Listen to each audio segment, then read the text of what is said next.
जब हम रात को तारों से भरा आसमान देखते हैं तो वह हमें बहुत ही शांत और मनमोहक लगता है, पर हमारा ब्रह्मांड इतनी शांत जगह नहीं है। यहाँ ऐसी घटनाएं होती हैं जो मनुष्य की सोच से परे हैं, और यहाँ पर कई विध्वंसक और भयानक घटनाएं भी होती हैं जिसके बारे में हम कल्पना नहीं कर सकते। तो दोस्तों, आज हम अंतरिक्ष के कुछ ऐसे ही डरों का सामना करेंगे। आप देख रहे हैं स्मार्ट टेक्नोबिज। मेरा नाम है राजीव रंजन कुमार।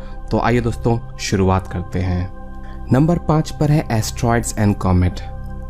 9 जनवरी 2017 को जब हम अपने दैनिक कार्यों में व्यस्त थे, तब एक एस्ट्रॉइड यानी कि एक क्षुद्र ग्रह धरती से टकराने के काफी करीब था। 2017 AG-13 के नाम से जाना जाने वाला यह एस्ट्रॉइड धरती और चांद के बीच से आधी दूरी से निकल गया। यह एस्ट्रॉइड 25 से 30 मीटर लंबा था, यानी कि तुलना में यह 10 मंजिली इमारत के करीब था। 2013 में इतना ही बड़ा एक एस्ट्रॉइड रशिया के चेलिबिंस्क शहर के ऊपर टूटकर बिखर गया था, जिसकी वजह से 1000 से ज्यादा लोग घायल हुए थे। पर ये दोनों एस्ट्रॉइड उन लाखों करोड़ों एस्ट्रॉइड और कॉमेट यानी कि धूमकेतु में से एक हैं जो हमारे सौरमंडल में मौजूद हैं, और इनमें से कई धरती के परिक्रमा पथ के काफी करीब हैं। एक आंकड़ों के मुताबिक 2017 तक 857 ऐसे एस्ट्रॉइड्स और कॉमेट का पता लगा लिया गया है जो धरती के काफी करीब हैं और जिनकी लंबाई 1 किलोमीटर से ज्यादा है। अंतरिक्ष में भटकते हुए विशाल पर्वत के आकार के एस्ट्रॉइड पूरी धरती से जीवन का नामो निशान मिटा देने की क्षमता रखते हैं, और माना जाता है हजारों साल पहले एक ऐसा ही विशाल एस्ट्रॉइड पृथ्वी से टकराया था जिसने डायनासोर के पूरी प्रजाति का विनाश कर दिया था। जो हजारों साल पहले हुआ था वह आज भी हो सकता है। इसलिए नासा का एक प्रोजेक्ट है जो धरती के काफी करीब आ रहे एस्ट्रॉइड्स और कॉमेट पर नजर रखता है।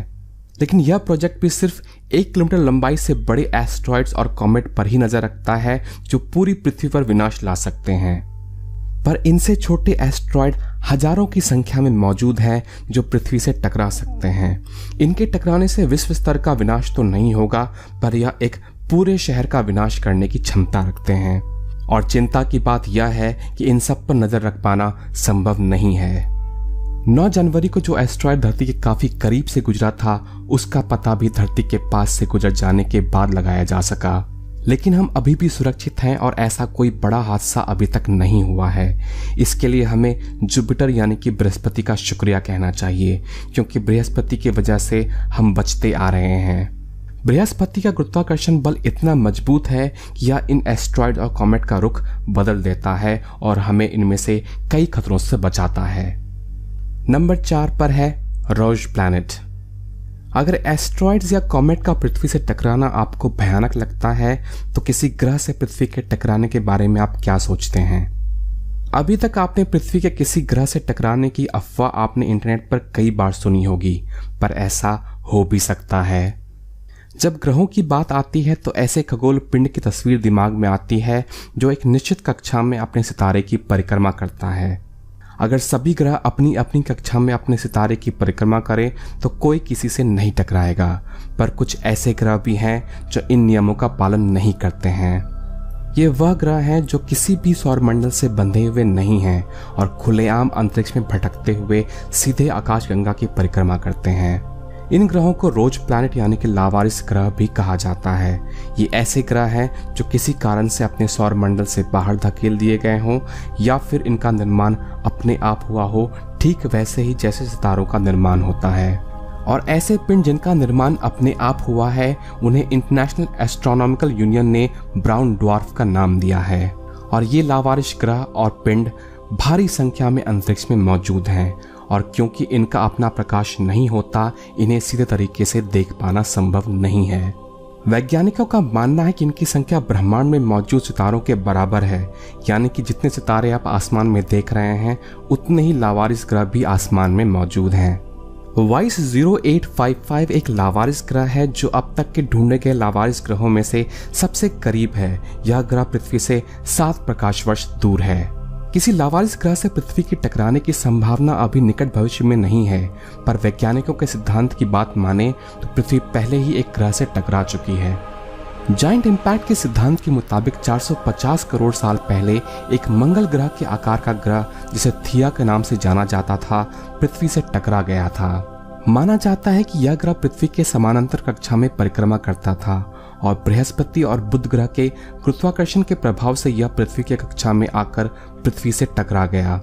इस टक्कर में थिया ग्रह पूरी तरह से नष्ट हो गया और टकराव के बाद पृथ्वी और इस ग्रह के कुछ टुकड़े अंतरिक्ष में पहुंच गए, जो बाद में इकट्ठा होकर पृथ्वी का चांद बन गए। इस सिद्धांत का सबूत अपोलो मिशन में भी प्राप्त हुआ था।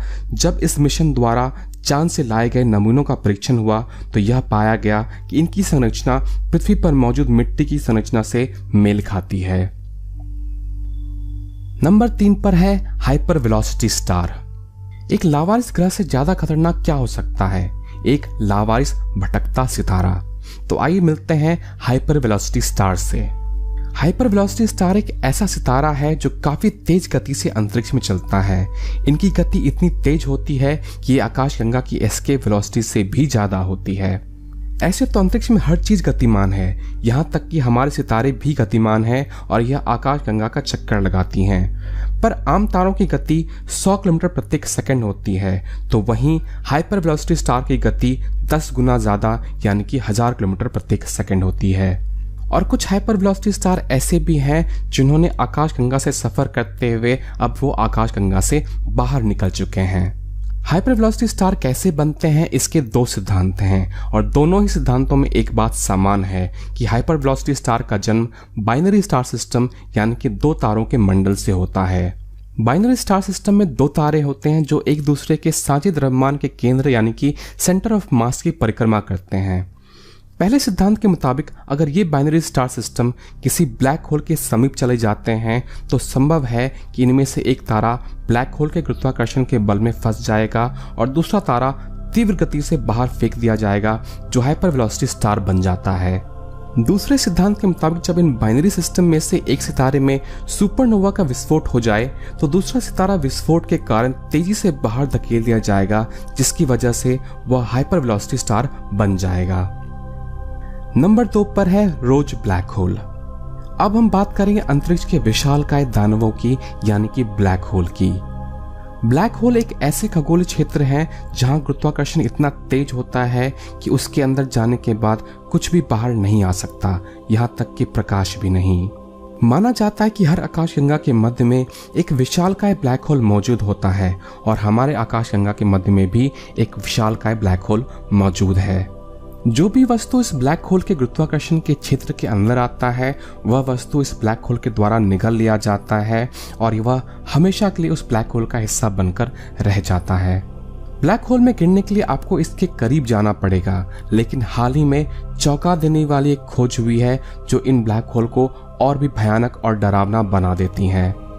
चंद्रा एक्सरे टेलीस्कोप की मदद से एक ब्लैक होल का पता लगाया गया है जिसे XJ1417+52 के नाम से जाना जाता है।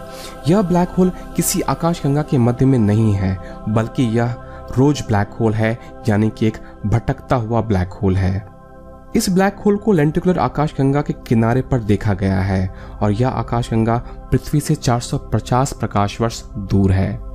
इस तरह के ब्लैक होल तब पैदा होते हैं जब 2 आकाशगंगाएं आपस में टकराती हैं या फिर आपस में विलय हो जाते हैं।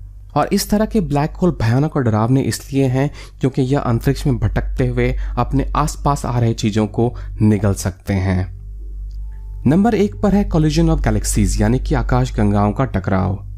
अब यदि आपको धरती के किसी एस्ट्रॉयड से टकराने की घटना या फिर किसी लावारिस ग्रह से टकराने की घटना या किसी भटकते ब्लैक होल द्वारा निगल लिए जाने की घटना डरावनी लगती है तो आपको डरने की जरूरत नहीं है, क्योंकि ऐसा कुछ भी निकट भविष्य में नहीं होने वाला है और ना ही ऐसा कुछ निश्चित है। लेकिन एक घटना ऐसी है जो भविष्य में होगी और वैज्ञानिकों का कहना है कि यह निश्चित है। आज से 450 करोड़ साल बाद हमारी आकाशगंगा मिल्की वे दूसरी आकाशगंगा एंड्रोमेडा से जा टकराएगी। सोचने में यह घटना बहुत डरावनी लगती है और ऐसा लगता है इससे काफी विनाश होगा, पर ऐसा बिल्कुल नहीं है।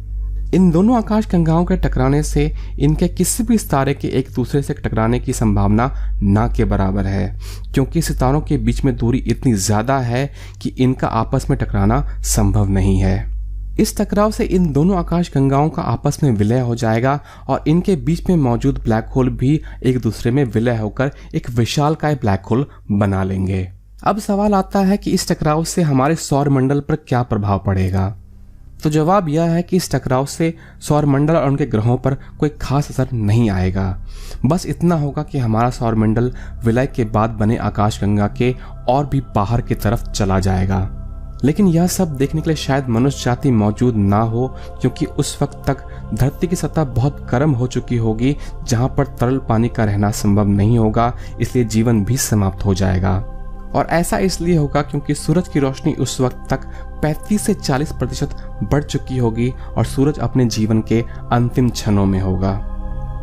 इस तरह के आकाशगंगाओं के टकराने घटना आम है और अभी NGC 2207 और IC 2163 दो आकाशगंगाएं हैं जो आपस में टकराने के क्रम में हैं और इनके विलय होने की प्रक्रिया लाखों साल चलेगी।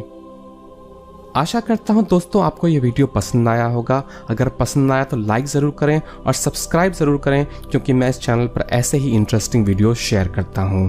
तो दोस्तों मिलते हैं अगले वीडियो में, तब तक के लिए नमस्कार।